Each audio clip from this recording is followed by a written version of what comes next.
السلام علیکم۔ آج میں آپ لوگوں کے لیے جو ناول لے کر آئی ہوں اس کا نام ہے چلو ہم ساتھ چلتے ہیں، جو کہ لکھا ہے سائمہ اکرم چودھری نے۔ تو چلیے اس کی فرسٹ ایپیسوڈ شروع کرتے ہیں۔ آخر یہ چیز کیا ہے بسمہ خالد؟ احجان نے جھنجھلا کر ہاتھ میں پکڑا پیپر ویٹ میز پر رکھا اور اپنے بزنس پارٹنر عماد کو دیکھا، جو پریشانی کی کیفیت میں اپنی ناپسندیدہ بلیک کافی کا دوسرا کپ پی رہا تھا اور اسے ذرا بھی اس چیز کا احساس نہیں تھا۔ وہ خاصی پہنچی ہوئی چیز ہے، یہ ناچیز لفظوں میں نہیں بتا سکتا، عماد نے طنزیہ لہجے میں کہہ کر لمبا سانس لیا اور اس دراری کیفیت میں اپنے ماتھے کو 2 انگلیوں سے سہلانے لگا۔ احجان نے کھا جانے والی نظروں سے اپنے بزنس پارٹنر کو دیکھا، جس نے اتنی ایمرجنسی نافذ کی تھی کہ اسے اپنا 6 مہینوں کا امریکہ کا ٹرپ مختصر کر کے 3 ماہ میں واپس آنا پڑا۔ دونوں نے نیا ہی بزنس اسٹارٹ کیا تھا۔ یار کچھ تو بتاؤ، آخر پتہ تو چلے اس محترمہ کے بارے میں۔ احجان کو اب عماد پر غصہ آنے لگا۔ نیکسٹ پیشی پر عدالت میں جا کر دیکھ لینا۔ قد تو اس کا 5.5 فٹ، لیکن زبان پوری 6 فٹ لمبی ہے، اور جب شالیمار ایکسپریس کی طرح چلتی ہے تو کہیں انجن بھی فیل نہیں ہوتا اس کمبخت کا۔ عماد اپنے مخالف پارٹی کی وکیل پر بری طرح تپا ہوا تھا۔ تو تم بھی کوئی ڈھنگ کا وکیل کر لیتے، احجان نے منہ بنا کر مشورہ دیا۔ تم نے اس مکار لڑکی کی کینچی کی طرح چلتی زبان نہیں دیکھی، اپنے اچھے خاصے گھاگ وکیل کو کمرہ عدالت میں انگلیوں پر نچا رہی ہے، عماد جل کر بولا۔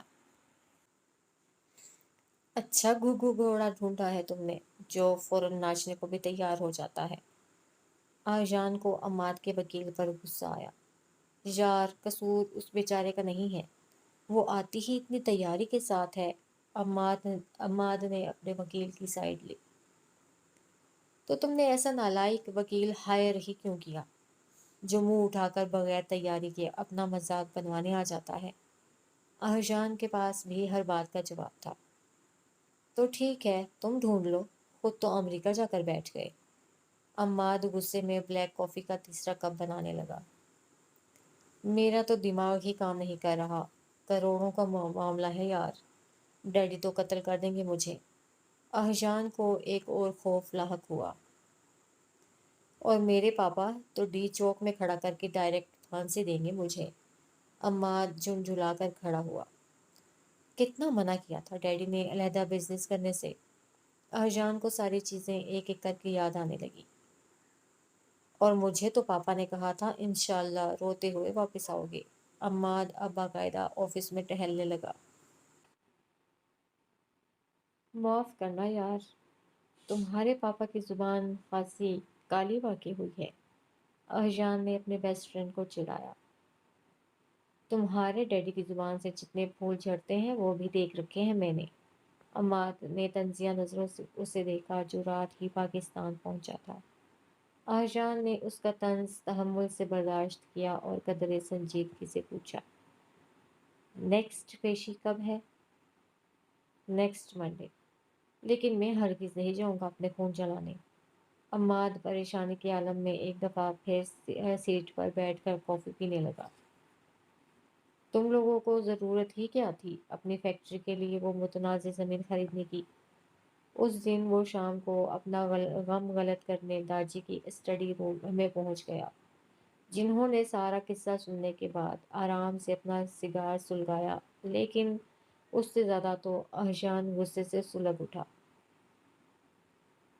آپ تو ایسے کہہ رہے ہیں جیسے اس زمین پر سارے وارثوں کے بڑے بڑے پوسٹرز لگے ہوئے تھے، اور ہم حاضری رجسٹر اٹھا کر 1 بائی 1 سب کی اٹینڈنس لگاتے اور پھر آگے کارروائی کرتے۔ وہ جل کر کھڑا ہوا اور اپنی پینٹ کی جیبوں میں ہاتھ ڈال کر ٹہلنے لگا۔ داجی نے مسکرا کر اپنے سب سے لاڈلے اور چھوٹے پوتے کو دیکھا، جس کا بزنس ایڈمنسٹریشن کی ڈگری کے بعد پہلا تجربہ ہی خاصا تلخ واقع ہوا تھا۔ اس لیے تو اسے آج کل بات بے بات غصہ آ رہا تھا۔ پھر بھی یہ آہستہ آہستہ اس زمین کے اتنے وارث کہاں سے اگنے لگے؟ داجی نے اینک کا شیشہ صاف کرتے ہوئے اسے مزید چڑھایا۔ ہمیں تو خود تب پتہ چلا جب باقی وارثوں نے کیس کیا ہمارے اوپر، اس نے منہ بنا کر مزید کہا۔ دن میں تارے دکھا دیے ہیں انہوں نے ہمیں۔ اب اس مسئلے کا کوئی حل؟ داجی کو تشویش لاحق ہوئی۔ جو بھی حل نکالتے ہیں وہ فسادی لڑکی 1 منٹ میں اس کے بخیے ادھیڑ دیتی ہے۔ ارجان تب کر بولا۔ کون لڑکی؟ داجی حیران ہوئے۔ مخالف پارٹی کی وکیل محترمہ بسمہ خالد مغل صاحبہ۔ ارجان نے ایسے چبا چبا کر اس کا نام دہرایا جیسے حقیقت میں اسے دانتوں تلے چبا رہا ہو۔ بسمہ خالد مغل؟ داجی بری طرح چونکے۔ فاروق ایسوسی ایٹس کے چیمبر میں بیٹھتی ہے نا؟ آپ کیسے جانتے ہیں؟ ارجان کو حیرت کا جھٹکا لگا، کیونکہ اسے علم تھا پچھلے 10 سال سے داجی بزنس سے بالکل کٹ کر گھر تک محدود ہو کر رہ گئے تھے۔ وہی ہے۔ داجی کے لبوں پر ایک پر اسٹار سی مسکراہٹ ابھری۔ ہاں، 100% وہی ہے۔ موسٹ جونیئر لیکن حد درجہ شارپ۔ تم ملے ہو اس سے؟ نہیں۔ تو جاؤ، جا کر ملو اس سے اور کہنا شاہ جی نے بھیجا ہے۔ داجی کی بات پر اس نے الجھ کر انہیں دیکھا۔ آگے سے اس نے پوچھ لیا کہ کون شاہ جی؟ نہیں پوچھے گی۔ داجی اب کھل کر مسکرا رہے تھے۔ ارجان کو ان کی ذہنی حالت پر کچھ شک ہوا۔ ایک لفظ بھی نہیں پوچھے گی؟ داجی کی بات پر وہ مزید مشکوک ہوا۔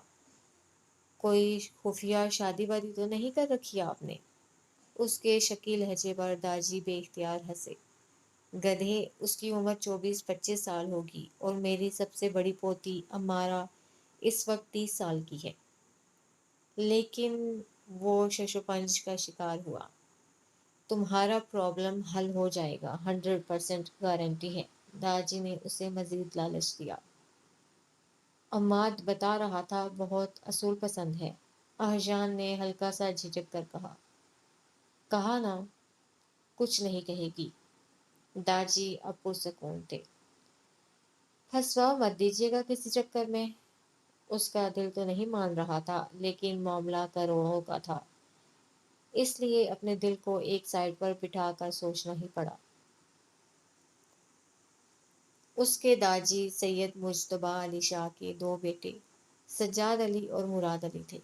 بڑے بیٹے سجاد علی کی صرف ایک بیٹی امارہ تھی، جو شادی کے بعد لاہور میں مقیم تھی، جبکہ چھوٹے بیٹے مراد علی کے 3 بیٹے حمزہ، بلال اور احسان تھے، جن میں حمزہ اور بلال شادی شدہ اور باپ کے ساتھ بزنس میں مکمل ہاتھ بٹا رہے تھے۔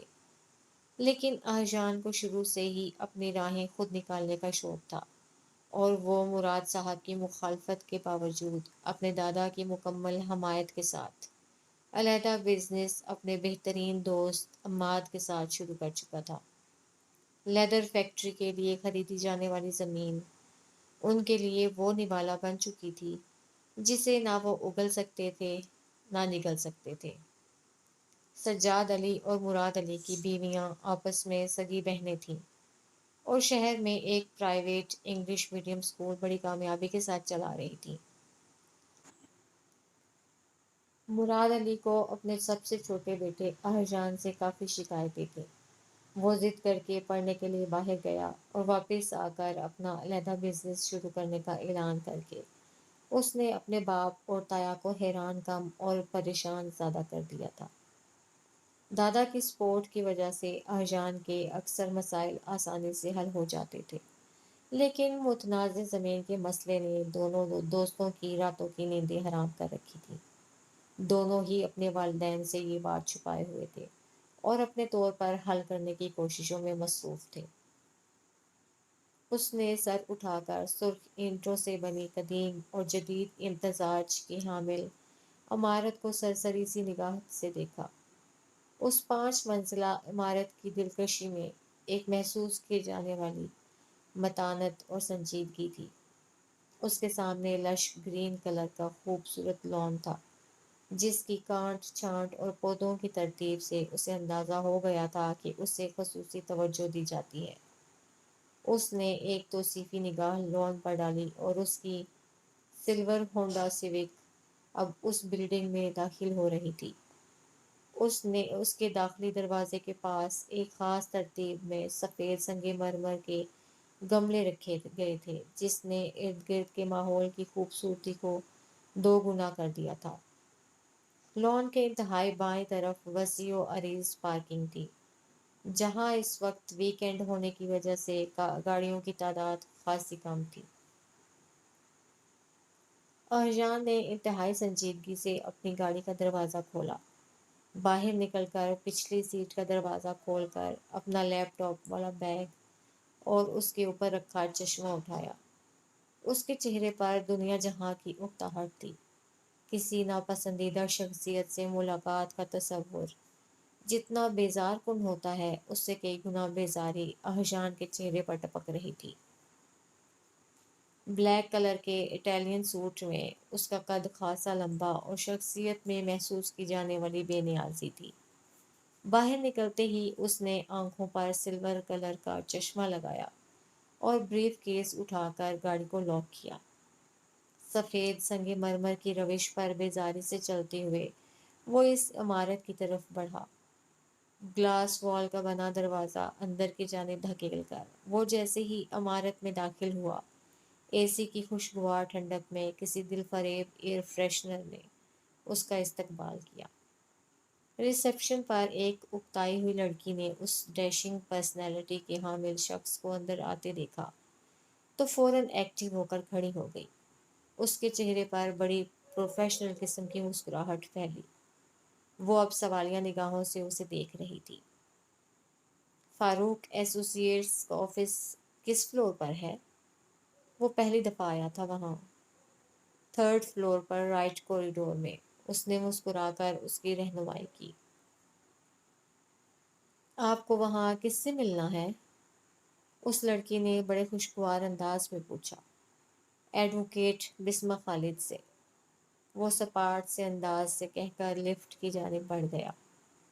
بہت ہی روڈ بندہ ہے، ریسیپشن پہ موجود لڑکی نے برا سا منہ بناتے ہوئے سوچا اور اپنے کمپیوٹر کی طرف متوجہ ہو گئی۔ واہ احجان مراد، اب تم پر یہ وقت بھی آنا تھا۔ لفٹ میں سوار ہو کر اس نے خود کو کوسا۔ دھیان سے جانا، بسمہ خالد بولتے ہوئے کسی کا لحاظ ذرا کم ہی کرتی ہے۔ لفٹ سے باہر نکلتے ہوئے اسے اپنے بزنس پارٹنر عماد کی بات یاد آئی تو دل میں کوفت کا احساس مزید بھر گیا۔ قطار میں بنے ہوئے آفسز پر ناموں کی تختیاں پڑھتے ہوئے وہ فاروق ایسوسی ایٹس کے سامنے کھڑا تھا۔ وہ یہاں آنا نہیں چاہتا تھا لیکن آ چکا تھا۔ جیسے ہی وہ دروازہ کھول کر اندر داخل ہوا، ریسیپشن پر موجود لڑکی نے چونک کر اس کی طرف دیکھا۔ سامنے ایک اور کوریڈور تھا جہاں دائیں بائیں چھوٹے چھوٹے آفسز بنے ہوئے تھے۔ یہ سب اس چیمبر میں بیٹھنے والے ایڈوکیٹس کی پرائیویسی کے خیال سے بنائے گئے تھے۔ سامنے ایک میٹنگ ہال تھا۔ بسمہ خالد کا آفس کہاں ہے؟ اس کے سنجیدہ سے انداز پر ریسیپشن پر موجود لڑکی نے دائیں کوریڈور کی طرف اشارہ کیا۔ وہ فوراً اس سائڈ پر مڑا تو پہلے ہی دروازے پر اس کا نام دیکھ کر اس نے ہلکا سا نوک کیا اور اندر داخل ہوا۔ سامنے ایک نازک سی ینگ لڑکی کو دیکھ کر اسے جھٹکا سا لگا۔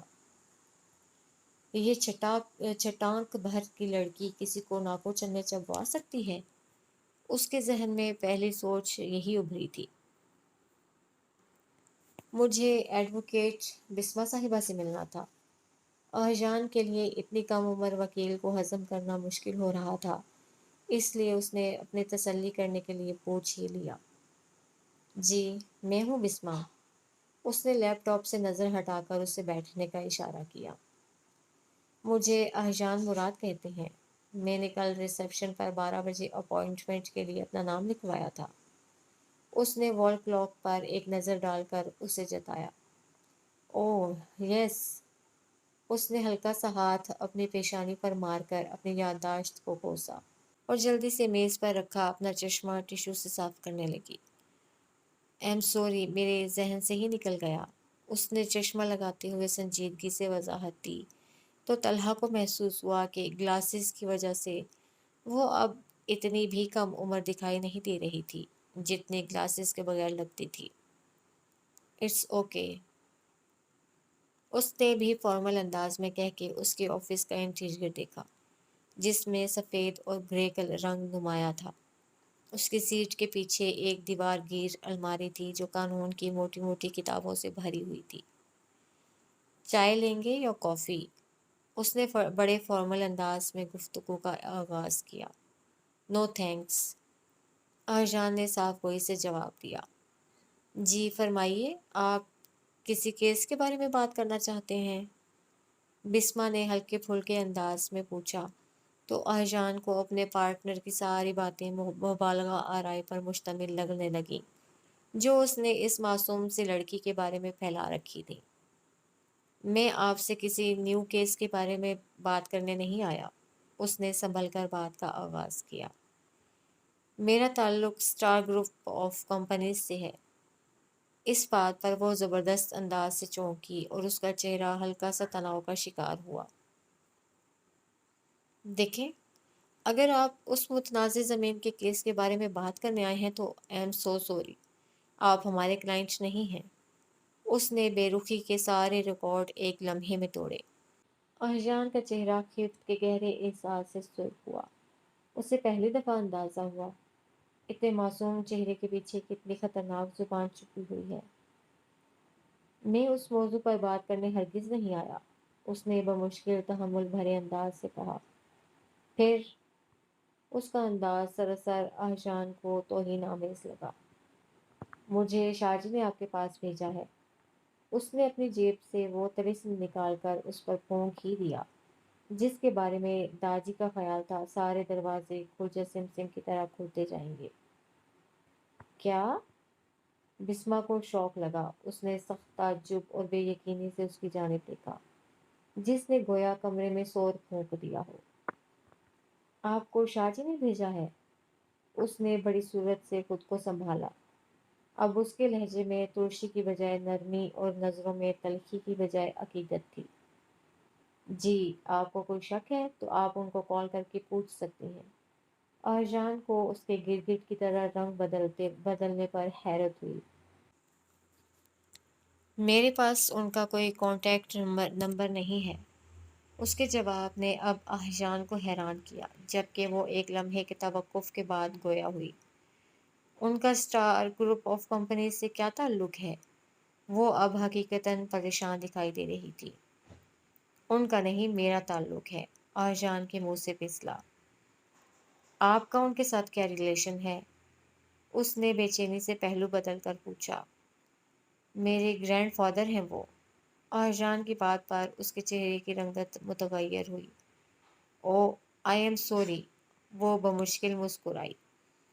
میرے خیال میں ہمیں اب اس کیس پر بات کر لینی چاہیے۔ میں کیا ہیلپ کر سکتی ہوں آپ کی؟ وہ فوراً اٹھی اور دیوار میں ایک ترتیب سے بنے کیبنٹس میں سے ایک فائل نکال کر لے آئی۔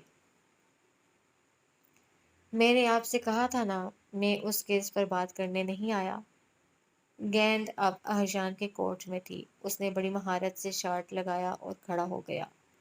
بسما نے حیرانگی سے اس شخص کو دیکھا جبکہ اس کے چہرے کی حیرانگی اور بوکھلاہٹ ارجان کو لطف دے رہی تھی اور وہ سوچ رہا تھا کہ کاش عماد بھی اس کے ساتھ ہوتا اور اپنی آنکھوں سے یہ منظر دیکھتا تو شاید اس کی اتنے دنوں کی اذیت میں کمی آ جاتی۔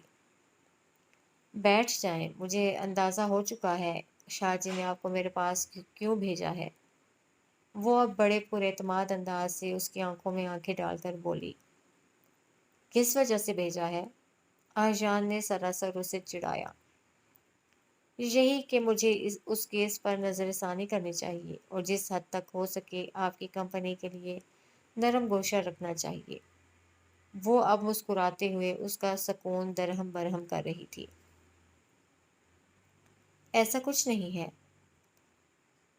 طلحہ نے نظریں چرائیں۔ جھوٹ بولنے کے بھی کچھ آداب ہوا کرتے ہیں، جن میں سر فہرست مد مقابل کی آنکھوں میں آنکھیں ڈال کر بات کرنا ہے۔ اس کا لہجہ آہجان کو سلگا گیا۔ جی، اس کا عملی مظاہرہ تو آپ اکثر کورٹ میں کرتی ہوں گی۔ اسی جھوٹ پر ہی تو آپ کی روزی روٹی کا انحصار ہے۔ حساب برابر کرتے ہی وہ آفس سے گولی کی طرح نکلا اور بسما کا منہ کھلا کا کھلا رہ گیا۔ یار، کہیں تمہارے داجی کا اس کی والدہ کے ساتھ ماضی میں کوئی افیئر تو نہیں چلتا رہا؟ عماد نے فرائیڈ رائس اپنے پلیٹ میں نکالتے ہوئے شرارت سے کہا۔ وہ دونوں اس وقت میریٹ میں موجود تھے اور احجان اسے سارا قصہ سنا چکا تھا۔ تمہیں وہ اتنی اچھی لگتی ہے جو اپنی والدہ کے کسی پرانے عاشق کا نام سنتے ہی اپنے سارے اصول بدل ڈالے؟ احجان نے برا سا منہ بنایا۔ پھر مجھے تو یہ بات ہضم نہیں ہو رہی، پوچھو نا داجی سے۔ عماد کا تجسس عروج پر تھا۔ پتہ تو ہے تمہیں داجی کا، جو بات نہ بتانی ہو جتنا مرضی دیوار سے سر پھوڑ لو نہیں بتاتے۔ احجان نے اسے یاد دلایا تو وہ مسکرا دیا۔ وہ جانتا تھا کہ وہ غلط نہیں کہہ رہا۔ کچھ بھی ہے یار، اب مجھے کچھ تسلی ہے، معاملہ ہینڈل ہو جائے گا، عماد نے سنجیدگی سے کہا۔ ہونا بھی چاہیے۔ اس زمین کے معاملے میں دھوکہ تو ہمارے ساتھ بھی ہوا ہے، ہمیں کون سا پتا تھا؟ احجان نے رشین سلاد پلیٹ میں نکالتے ہوئے جواب دیا۔ یہ بسمہ خالد ہی ہے نا؟ فاروق صاحب کے ساتھ؟ عماد کھانا کھاتے ہوئے ایک دم چونکا۔ کہیں اس بابے نے کوئی لائن تو نہیں فٹ کر رکھی اس لڑکی کے ساتھ؟ احجان نے اس کی نظروں کے تعاقب میں مڑ کر دیکھا۔ بسمہ مسکراتے ہوئے 60 سالہ فاروق احمد کے ساتھ اسی ہوٹل کے ہال میں ایک ریزرو ٹیبل کی طرف بڑھ رہی تھی۔ نہیں یار، اس ٹائپ کی نہیں ہے وہ، عماد نے فوراً ہی تردید کی۔ وہ نہ صحیح، فاروق احمد تو ہو سکتا ہے نا؟ احجان شرارت سے مسکرایا۔ یار، سب جانتے ہیں اس نے بسمہ کو اپنی بیٹی بنا رکھا ہے، اس کی بیٹی کی کلاس فیلو تو تھی یہ، ورنہ فاروق احمد کہاں کسی نئے وکیل کو گھاس ڈالتا ہے۔ عماد کی معلومات مکمل تھیں۔ تم نے بڑا ریسرچ ورک کر رکھا ہے اس زبان دراز پر۔ احجان ہنسا۔ تم تو امریکہ میں جا کر بیٹھے ہوئے تھے، یہاں سب کو متھا تو میں ہی دے رہا تھا۔ تم نے اس کی کورٹ میں چلتی زبان نہیں دیکھی۔ عماد کو ایک پرانا زخم یاد آیا۔ فیس ٹو فیس بات کرنے میں وہ جتنی سنگین لگتی ہے تمہیں اس کا اندازہ نہیں۔ احجان نے منچورین پلیٹ میں نکالتے ہوئے تبصرہ کیا۔ ویسے وہ جتنی ذہین اور حسین ہے، یہ دونوں خوبیاں کسی بھی عورت کو مردوں کے لیے واقعی سنگین بنا سکتی ہیں۔ عماد اب کھل کر ہنسا۔ پتہ نہیں ڈیڈی نے اتنا بڑا بزنس کیسے سنبھالا ہوا ہے، یہاں تو سر منڈاتے ہی اولے پڑ رہے ہیں۔ احجان کا پہلا ہی تجربہ تلخ تھا۔ تو کس نے کہا تھا ایڈونچر کرنے کو؟ حمزہ اور بلال بھائی بھی تو انکل کے ساتھ ہی بزنس کر رہے ہیں۔ عماد نے اس کے 2 بڑے بھائیوں کا نام لے کر یاد دلایا۔ مجھے پسند نہیں، میں اپنے بل بوتے پر کرنا چاہتا ہوں سب۔ احجان کی زندگی گزارنے کے اپنے اصول تھے۔ ویسے اس ملاقات کا کوئی اثر بھی ہوگا یا اس زمین سے ہاتھ دھونے پڑیں گے؟ عماد کا ذہن ابھی اسی کیس میں الجھا ہوا تھا۔ اللہ بہتر جانتا ہے، ہم نے بھی تو کروڑوں کا سودا اندھوں کی طرح کر لیا، کسی سے مشورہ تک کرنا مناسب نہیں سمجھا۔ احجان کو آج کل اپنے اوپر کچھ زیادہ ہی غصہ آ رہا تھا۔ اس کی بات پر عماد نے فوراً تائید کرنے کے لیے اس بات میں سر ہلایا۔ ایکسکیوز می، آپ عماد درانی ہیں نا؟ بسمہ کی آواز پر وہ دونوں ایک دم چونکے۔ وہ پتہ نہیں کب ان کے سر پر پہنچی، انہیں گفتگو کے دوران احساس ہی نہیں ہوا۔ اس وقت رائل بلیو سوٹ میں اس کی شفاف رنگت دمک رہی تھی۔ یس مس Bisma, have a set please. عماد بوکھلا کر کھڑا ہوا۔ نو تھینکس، مجھے سید مجتبیٰ علی شاہ کا نمبر چاہیے تھا۔ وہ دیکھ احجان کی طرف، لیکن مخاطب عماد سے تھی۔ آجان اس وقت بے نیازی کے سارے ریکارڈ توڑتے ہوئے بڑے آرام سے چکن جنجر کھانے میں مگن تھا، جیسے اسی کام کے لیے آیا ہو۔ جی ضرور، عماد نے جلدی سے اپنے سیل فون سے ان کا نمبر دیکھ کر اسے لکھوایا۔ تھینکس۔ وہ مسکراتے ہوئے خاصی دلکش لگتی تھی۔ آجان کو پہلی دفعہ احساس ہوا۔ یار تم نے ایک دفعہ بھی اسے بیٹھنے کو نہیں کہا۔ ایٹیکیٹس اور مینرز بھی کسی چیز کا نام ہے۔ وہ جیسے ہی وہاں سے گئی عماد آجان پر برس پڑا۔ ہاں تو تمیز اسے ہونی چاہیے، میرے دادا کا نمبر وہ تم سے مانگ رہی ہے۔ آجان چڑ کر بولا تو عماد کو ہنسی آ گئی۔ اچھا تو اصل دکھ تمہیں اس بات کا ہے۔ عماد اب تسلی سے سویٹ ڈش پر ہاتھ صاف کر رہا تھا، جبکہ آجان نے کھا جانے والی نظروں سے اپنے اس بہترین دوست کو دیکھا اور بیزاری سے سر جھٹک کر کھانے کی طرف متوجہ ہو گیا۔ ویسے نمبر کس لیے لیا ہے اس نے؟ عماد ہلکا سا پریشان ہوا۔ اللہ بہتر جانتا ہے، آجان نے مسکرا کر جواب دیا۔ جا کر داجی سے پوچھنا ضرور، عماد کی سوئی وہیں اٹکی ہوئی تھی۔ جی جناب ضرور، جو حکم سرکار کا، آجان نے ہلکے پھلکے انداز سے کہا اور کھانے کی طرف متوجہ ہو گیا۔ تھینک گاڈ، پرابلم حل ہو گیا۔ وہ جیسے ہی آفس میں داخل ہوا عماد نے پرجوش انداز میں اسے اطلاع دی۔ وہ کیسے؟ وہ سخت حیران ہوا۔ ہاشمی صاحب آئے تھے، انہوں نے بتایا کہ دوسری پارٹی مصالحت کے لیے تیار ہو گئی ہے، ہمیں اپنی پیمنٹ واپس مل جائے گی۔ عماد نے حقیقتاً اسے اچھی خبر سنائی تھی۔ لیکن یہ سب ہوا کیسے؟ ایڈوکیٹ بسما آج ہاشمی صاحب کی چیمبر میں آئی تھی اپنے موکل کے ساتھ۔ پھر آجان کو یقین نہیں آیا۔ ہمیں اپنی پیمنٹ واپس مل جائے گی، باقی اس زمین کے مالکان آپس میں جو بھی طے کریں، یہ ان کا معاملہ ہے۔ عماد نے تفصیلاً بتایا۔ تھینک گاڈ، آجان کو پورے 3 ماہ بعد اپنے اعصاب پرسکون ہوتے محسوس ہوئے۔ مجھے داجی کو خود یہ خبر سنانی چاہیے۔ وہ فوراً اپنی گاڑی کی چابی اٹھا کر نکلا۔ جیسے ہی اس کی گاڑی مجتبیٰ کاٹیج کے سامنے پہنچی، مین گیٹ کھلا اور اندر سے ایک سلور گرے سوئفٹ گاڑی نکلی جسے بسما ڈرائیو کر رہی تھی۔ آجان کو اسے دیکھ کر حیرت کا جھٹکا لگا۔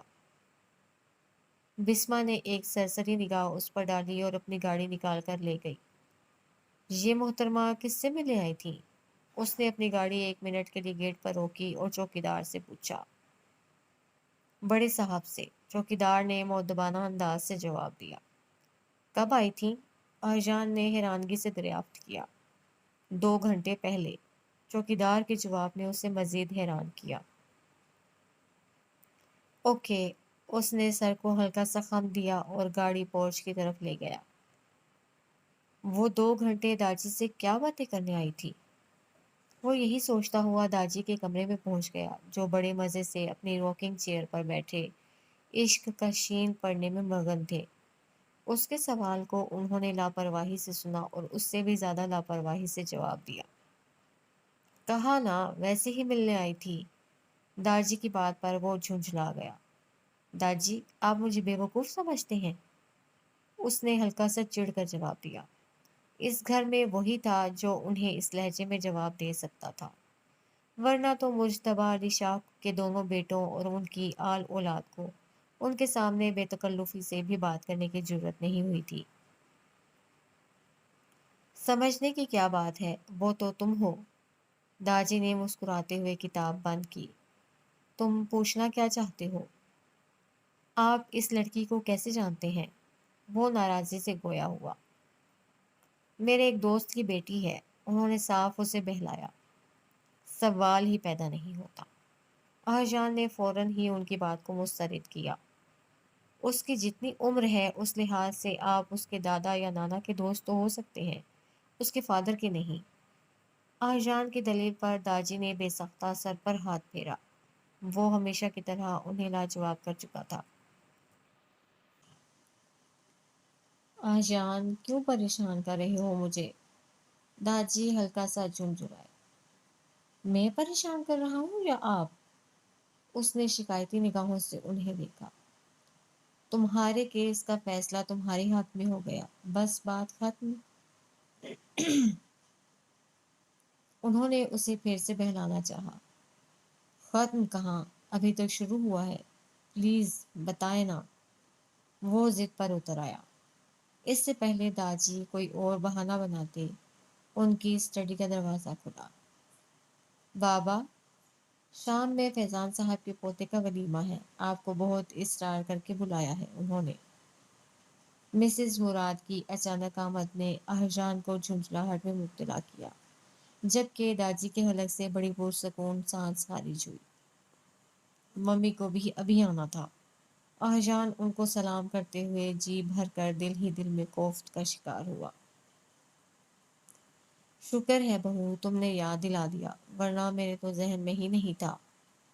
داجی نے مسکرا کر اپنی چھوٹی بہو کو دیکھا، جو کم کم ہی ان کے پورشن کو رونق بخشتی تھی، لیکن جب کبھی آ جاتی تو پھر 2 گھنٹے سے پہلے جانے کا نام نہیں لیتی تھی۔ سارے معاملات، خاندانی ایشوز ایک ہی سیشن میں بھگتا دیتی تھی۔ یہ فیضان صاحب کا وہی پوتا ہے نا جو اسکول میں اہرجان کا کلاس فیلو تھا؟ داجی نے یوں ہی بات بڑھانے کو کہا، جبکہ اہرجان منہ بناتے ہوئے اپنے سیل فون پر کسی کو ٹیکسٹ کرنے لگا۔ مسز مراد ان کی اسٹڈی کا تنقیدی جائزہ لیتے ہوئے چونکی۔ جی جی وہی، مسز مراد نے تائید میں سر ہلایا۔ یہ گلشن آپ کی اسٹڈی کی ڈھنگ سے صفائی نہیں کرتی، دیکھیں ذرا کونے میں جالا لگا ہوا ہے۔ تم جالوں کو چھوڑو، اس نالائق کے لیے کوئی لڑکی ڈھونڈو، کب تک یوں ہی پھرتا رہے گا؟ داجی کے شرارتی انداز پر اہرجان نے کوفت سے پہلو بدلا۔ لڑکی سے مجھے یاد آیا، یہ کچھ دیر پہلے بڑی پیاری سی لڑکی پورچ کی طرف جا رہی تھی، میں نے اپنے ٹیرس سے دیکھا تو ملازمہ نے بتایا آپ سے ملنے آئی تھی۔ مسز مراد کی بات پر اہرجان کے چہرے پر بڑی طنزیہ مسکراہٹ ابھری۔ داجی ایک دفعہ پھر گھیرے میں آ چکے تھے۔ وہ داجی نے لمبا سا وہ ادا کیا، میرے ایک فرینڈ کی پوتی ہے۔ داجی کے بیان بدلنے پر اہرجان نے ناراضگی سے ان کی طرف دیکھا۔ کیا کرتی ہے؟ مسز مراد نے دلچسپی سے پوچھا۔ ایڈوکیٹ ہے، پریکٹس کر رہی ہے آج کل۔ اوہ، کہیں بات طے ہے اس کی؟ مسز مراد کی دلچسپی میں مزید اضافہ ہوا۔ میرا خیال ہے ابھی نہیں۔ داجی نے مسکرا کر اہرجان کو دیکھا، جس کے چہرے کے زاویے بری طرح بگڑ رہے تھے۔ تو بات کریں نا اہرجان کے لیے، اچھا ہے یہ بھی ٹھکانے لگے۔ مسز مراد کی بات پر اہرجان کو جھٹکا لگا۔ حد کرتی ہیں ممی آپ بھی، میں اتنا گیا گزرا ہوں، ایک ٹیرس سے جھانک کر آپ نے لڑکی کو دیکھا اور میرے لیے پسند کر لیا۔ اس کے تلخ انداز پر وہ مسکرائیں۔ وہ دور سے اتنی پیاری لگ رہی تھی تو قریب سے تو یقیناً بہت خوبصورت ہوگی۔ مسز مراد کی بات پر ایک استہزائیہ مسکراہٹ اس کے چہرے پر دوڑی۔ ممی، اچھی زندگی گزارنے کے لیے لائف پارٹنر کا صرف ظاہری طور پر خوبصورت ہونا ضروری نہیں ہوتا، اس کا مزاج، عادتیں اور رویہ زیادہ اہم ہے۔ وہ جھنجھلا کر اٹھا اور سر جھٹک کر کمرے سے نکل گیا۔ اسے کیا ہوا؟ مسز مراد نے حیرانگی سے اپنے سسر صاحب کا متبسم چہرہ دیکھا۔ کچھ نہیں، بزنس کی وجہ سے اپسیٹ ہے، انہوں نے بہانہ بنایا جو ان کے ہی گلے پڑ گیا۔ تو اسے کس نے کہا ہے اپنی 1.5 اینٹ کی الگ مسجد بنا کر بیٹھ جائے؟ اچھا خاصا اپنے باپ کا چلتا ہوا بزنس چھوڑ کر خود تجربے کرنے بیٹھ گیا ہے۔ پتہ تو ہے تمہیں اس کے مزاج کا، سب بچوں سے مختلف ہے۔ داجی کے لہجے میں اہرجان کے لیے محبت ہی محبت تھی۔ اس کا مختلف ہونا ہی تو پریشان کرتا ہے ہمیں، حمزہ اور بلال بھی تو ہیں۔ مسز مراد نے منہ بنایا تو وہ مسکرا دیے۔ تم چھوڑو اسے، یہ بتاؤ مراد آ گیا اسکاٹ لینڈ سے؟ داجی نے اس کی توجہ دوسری جانب مبذول کی۔ نہیں، رات 10 بجے کی فلائٹ ہے ان کی۔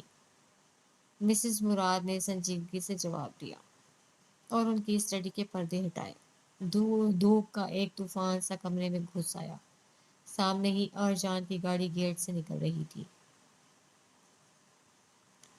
ویسے یار بڑا احسان کیا ہے بسمہ خالد نے ہم پر۔ وہ دونوں گولف کلب سے نکل رہے تھے۔ عماد کی بات پر ارجان نے تب کر اسے دیکھا۔ ایسا کون سا احسان کر دیا ہے جو تم صبح و شام اس کے نام کی تسبیح کر رہے ہو؟ یہ بات کیا کم ہے اس نے وہ کیس بیچ میں چھوڑ دیا جسے وہ آسانی سے جیت سکتی تھی۔ عماد نے ریموٹ سے اپنی گاڑی کا دروازہ کھولا۔ تو کیا کمال کیا؟ احیان کا مزاج خواہ ہی برہم تھا۔ کمال یہ کیا کہ ہمارے وکیل کو اس کیس کے سارے ویک پوائنٹ بتا دیے، جس کے نتیجے میں دوسری پارٹی کو مجبوراً ہم سے مصالحت کرنی پڑی۔ عماد کی بات پر اس کا دماغ دھک کر کے اڑا۔ تمہیں کس نے بتایا؟ اس نے بےتابی سے پوچھا۔ شہریار ہاشمی نے۔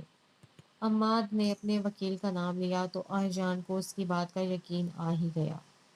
اندر کی کہانی اسے آج معلوم ہوئی تھی، ورنہ وہ تو یہی فرض کیے بیٹھا تھا کہ معاملہ بہت آسانی سے طے ہو گیا تھا۔ اسی لیے تو وہ بسمہ خالد کا احسان ماننے کو راضی نہیں تھا۔ سچ مانو میں تو بہت مشکور ہوں اس کا۔ عماد کی بات پر وہ چڑ سا گیا۔ ایسا کرو ایک تسبیح خریدو اور اس پر اس کے نام کا پہاڑا پڑھنے لگو۔ خیر ہے تم کیوں اتنا بھڑک رہے ہو؟ کس نے تمہاری تم پر پاؤں رکھ دیا؟ عماد ہنسا۔ پتہ نہیں یار آج کل خواہ ہی غصہ آنے لگا ہے مجھے، ارجان نے کھل کر اعتراف کیا۔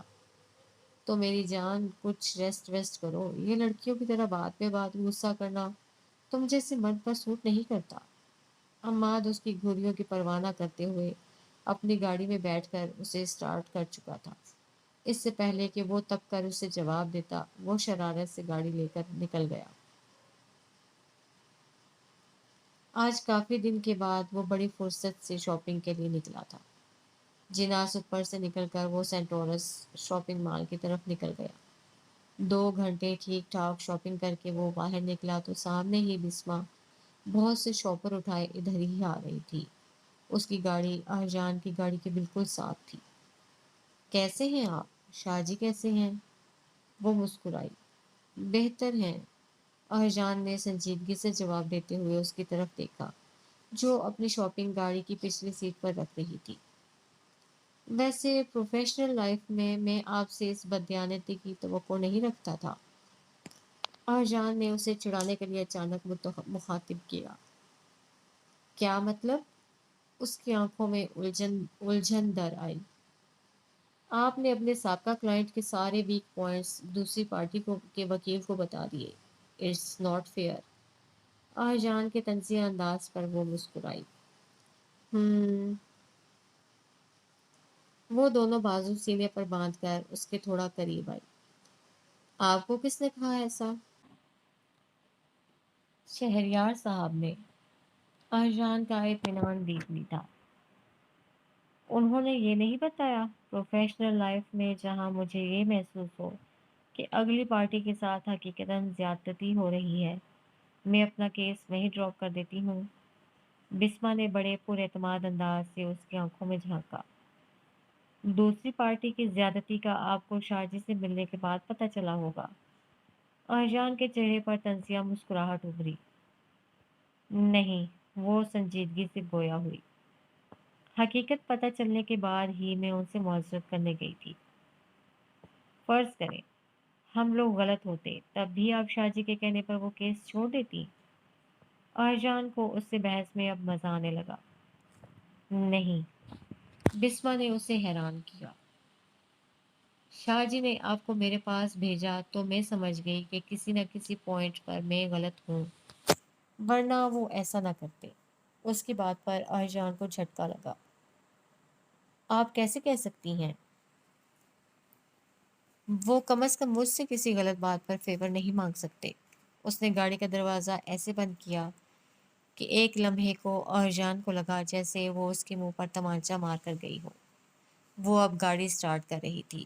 آجان جھنجھلا کر اپنی گاڑی کی طرف بڑھا اور آندھی کی طرح اڑتا ہوا اپنے گھر پہنچا۔ سامنے داجی لان میں چہل قدمی کر رہے تھے۔ وہ انہیں سرسری سا سلام کر کے اندر کی جانب بڑھ رہا تھا جب داجی نے اسے پیچھے سے مخاطب کیا۔ تم ناراض ہو مجھ سے؟ وہ چلتے چلتے مڑا۔ میں ایسی جسارت کر سکتا ہوں بھلا؟ وہ واقعی ان سے خفا تھا۔ جسارتیں تو تم خاصی بڑی بڑی کرنے لگے ہو، تمہیں خود بھی پتہ نہیں چلتا۔ داجی کے گلے پر وہ ہلکا سا جھنجھلایا۔ آپ کو وہ لڑکی مجھ سے زیادہ عزیز ہے نا؟ بے اختیار ہی اس کی زبان پھسلی تو وہ مسکرا دیے۔ کسی کی پرسنل لائف کو اس کی اجازت کے بغیر ڈسکس کرنا مجھے مناسب نہیں لگتا۔ داجی کے سنجیدہ انداز پر وہ ٹھٹکا۔ اس نے منع کیا ہے آپ کو؟ نہیں، وہ لان چیئر پر بیٹھتے ہوئے بولے۔ میرا اپنا بھی تو اخلاقی طور پر فرض بنتا ہے۔ It's okay.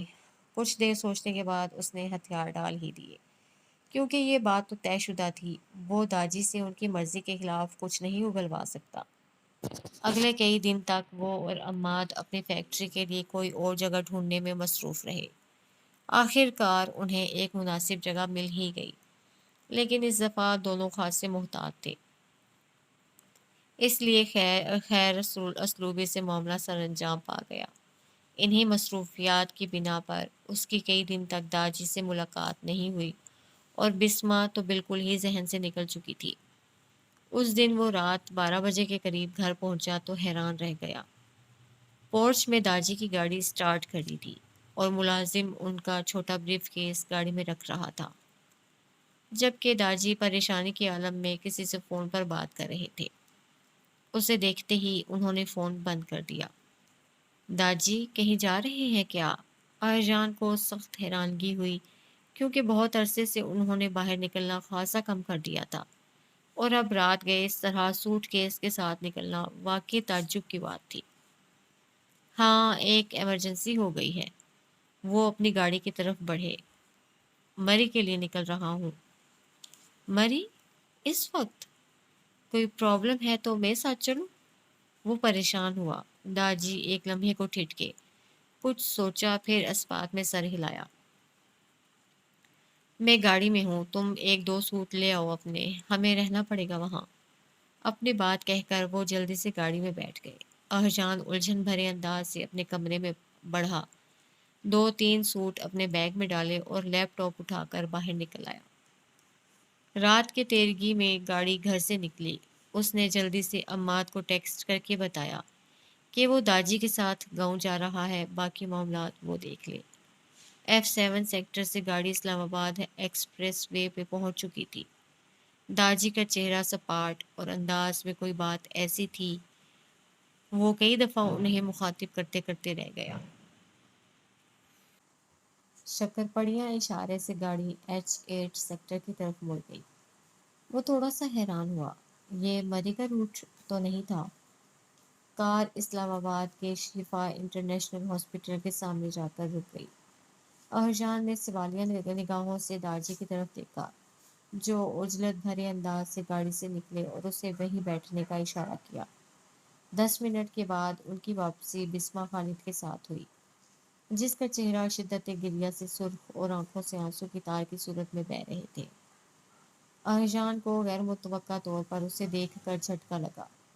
وہ سوچ بھی نہیں سکتا تھا کہ اس سے اگلی ملاقات اتنے عجیب طریقے سے ہوگی۔ وہ داجی کے کندھے سے لگی گاڑی کی طرف آتے ہوئے مسلسل رو رہی تھی۔ ایسا لگتا تھا جیسے وہ ابھی ابھی کسی گہرے صدمے سے دوچار ہوئی ہو۔ اہجان، تم ڈرائیور کے ساتھ اگلی سیٹ پر چلے جاؤ۔ داجی کے سنجیدہ انداز پر وہ فوراً خاموشی سے اترا اور اگلی سیٹ پر بیٹھ گیا۔ ایمبولینس والے سے کہو وہ ہماری گاڑی کے پیچھے رہے۔ داجی نے ڈرائیور کو اگلا حکم صادر کیا، جسے سنتے ہی اہجان کا دماغ دھک کر کے اڑا۔ وہ ابھی تک یہ سارا معمہ سمجھنے سے قاصر تھا۔ اللہ صبر کرنے والوں کے ساتھ ہے۔ پچھلی سیٹ پر بیٹھے داجی نے یقیناً یہ دلاسا بسمہ کو دیا تھا۔ گاڑی اب اسلام آباد ایکسپریس وے سے مری کی جانب بھاگ رہی تھی۔ اس کے پیچھے خاموشی سے دوڑتی ہوئی ایمبولینس اس بات کی گواہ تھی کہ اس میں آنے والا مردہ جسم اپنی زندگی کی بازی ہار چکا ہے، اور یقیناً اس کا بسمہ کے ساتھ کوئی خاص تعلق ہے۔ رات کے سناٹے میں اس لڑکی کی سسکیاں ماحول کو عجیب سا بنا رہی تھی۔ سردیوں کا موسم تو ویسے بھی پہاڑی لوگوں کے لیے خاصا ناقابل برداشت ہوتا ہے۔ اس وقت بھی ٹیمپریچر منفی میں تھا۔ رات کی تیرگی میں دائیں بائیں بلند و بالا پہاڑ بعض دفعہ بہت ہیبت ناک لگتے ہیں۔ آہجان اپنے ارد گرد کے مناظر سے بے نیاز بس پچھلی سیٹ پر بیٹھے دو لوگوں کے بارے میں سوچ رہا تھا۔ کون ہے یہ لڑکی اور اس کا داجی سے کیا تعلق ہے؟ سوچ سوچ کر اس کا دماغ تھک چکا تھا۔ ایمبولینس میں رکھی میت کس کی ہے؟ اس میت کا داجی سے کیا تعلق بنتا ہے؟ وہ انہی سوچوں میں الجھا ہوا تھا کہ سڑک پر دوڑتی ہوئی گاڑی کو ایک دم جھٹکا لگا اور ڈرائیور نے جلدی سے بریک لگا دی۔ ارجان نے چونک کر دیکھا، سڑک کے کنارے پر ایک چھوٹا سا ہوٹل تھا جس کے برآمدے میں دو آدمی لکڑیوں کا الاؤ جلائے بیٹھے تھے۔ کیا ہوا احمد بخش؟ داجی کی آواز میں تشویش کا عنصر شامل ہوا۔ انہوں نے شیشہ نیچے کر کے ڈرائیور سے پوچھا جو گاڑی کا جائزہ لینے میں مگن تھا۔ صاحب جی، گاڑی کا پچھلا ٹائر پنکچر ہو گیا ہے۔ احمد بخش کے دانت سردی کی وجہ سے بج رہے تھے۔ پیچھے آنے والی ایمبولینس بھی رک گئی۔ آپ لوگ سامنے والے ہوٹل میں چلے جائیں، میں کچھ کرتا ہوں۔ ڈرائیور کے مشورے پر اہجان نے جیسے ہی گاڑی کا دروازہ کھولا، بارش کی ایک تیز بوچھاڑ نے اس کا استقبال کیا۔ سردیوں کی اس یخ بستہ رات میں پہلی دفعہ اہجان کو بارش سخت بری لگی۔ ہڈیوں کو منجمد کرنے والی ہوا نے اچھی خاصی کپ کپی کی کیفیت پیدا کر دی تھی۔ وہ داجی اور بسمہ سڑک پر بنے اس چھوٹے سے ریسٹورنٹ میں چلے آئے۔ 2 منٹ کی واک نے ان تینوں کو اچھا خاصا بھگو دیا تھا۔ رات کے 2 بجے اس ہوٹل کا مالک 3 لوگوں کو آتا دیکھ کر حیران ہوا۔ چائے ملے گی؟ داجی کی بات پر اس نے اس بات میں سر ہلایا۔ واش روم کس طرف ہے؟ داجی کی بات پر ہوٹل کے مالک نے ایک طرف اشارہ کیا۔ بسمہ بیٹا، آپ بیٹھیں۔ داجی نے سامنے رکھی کرسیوں کی طرف اشارہ کیا تو وہ افسردہ سے انداز سے اس طرف چل پڑی۔ اہجان سامنے لگے واش بیسن کی طرف آ گیا اور نل کھول کر جیسے ہی ہاتھ دھونے کے لیے نیچے کیے، اس کو جھٹکا سا لگا۔ یخ ٹھنڈا پانی ایک لمحے کو سارے حواس معطل کر گیا۔ اس نے جھٹکے سے ہاتھ پیچھے کیے اور مزید دھونے کا ارادہ ملتوی کر دیا۔ جیسے ہی وہ واپس آیا، اسے ایک دم جھٹکا لگا۔ بسمہ سامنے موجود ہال میں نہیں تھی۔ کہاں گئی وہ؟ اہجان پریشانی سے ہوٹل سے باہر نکلا۔ موسلا دھار بارش میں وہ سڑک کے پاس رکی ایمبولینس کا دروازہ پکڑے بری طرح رو رہی تھی۔ سردیوں کی اس ٹھنڈی یخ رات میں دھواں دھار ہونے والی بارش کے درمیان ایمبولینس کے پاس کھڑی وہ لڑکی اپنے ہوش و حواس میں نہیں لگ رہی تھی۔ اس کے کندھوں تک آتے بال اور سیاہ شال بری طرح بھیگ چکی تھی۔ پاگل ہو گئی ہو کیا؟ اہجان نے ناراضگی سے اس کا بازو پکڑ کر اپنی طرف کیا۔ اس لمحے اس کی آنکھوں میں اس قدر اذیت اور سراسیمگی تھی کہ اہجان نے خوفزدہ ہو کر اس کا بازو چھوڑ دیا۔ اس کے چہرے پر پھیلا کرب وہ رات کی اس تاریکی میں بھی دیکھ سکتا تھا۔ وہ رو نہیں رہی تھی، بلکہ لمحہ لمحہ ختم ہو رہی تھی۔ وہ اذیت کی اس انتہا پر تھی جہاں انسان کا رابطہ اپنے ارد گرد کے ماحول اور موسموں سے بالکل کٹ جاتا ہے۔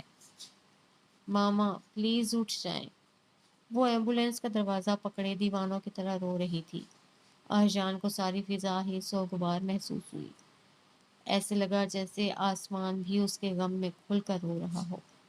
ہر بوند اشک بار تھی۔ Take it easy please.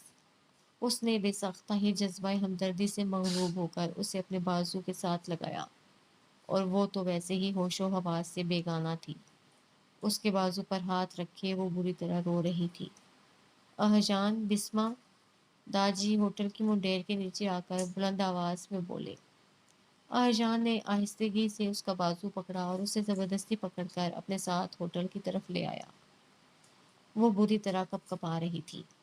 اس کے ہونٹ سردی کی شدت سے نیلے ہو رہے تھے۔ بسما، داجی کی آواز میں پنہاں دکھ اس وقت وہ سمجھنے سے قاصر تھی۔ جس قیامت سے وہ گزر رہی تھی وہ لوگ بس اس کا اندازہ کر سکتے تھے۔ بے وقوف لڑکی، سارے کپڑے گیلے ہو گئے تمہارے۔ داجی کے لہجے میں شفقت کی فراوانی تھی۔ سوری انکل، اس نے بازو کی پشت سے اپنی آنکھوں کو بے دردی سے رگڑا۔ اہجان، اس کا بیگ نکال کر لاؤ گاڑی سے۔ وہ 5 منٹ کے بعد واپس آیا تو وہ کافی حد تک سنبھل چکی تھی۔ ڈرائیور گاڑی کا ٹائر تبدیل کر چکا تھا اور اس وقت سبھی لوگ خاموشی سے چائے پی رہے تھے۔ جب تک انہوں نے چائے ختم کی وہ اپنا ڈریس تبدیل کر کے آ چکی تھی۔ اب وہ سیاہ سوٹ پر سیاہ رنگ کی شال اوڑھے ہوئے اس تاریک رات کا کوئی سوگوار سا حصہ لگ رہی تھی۔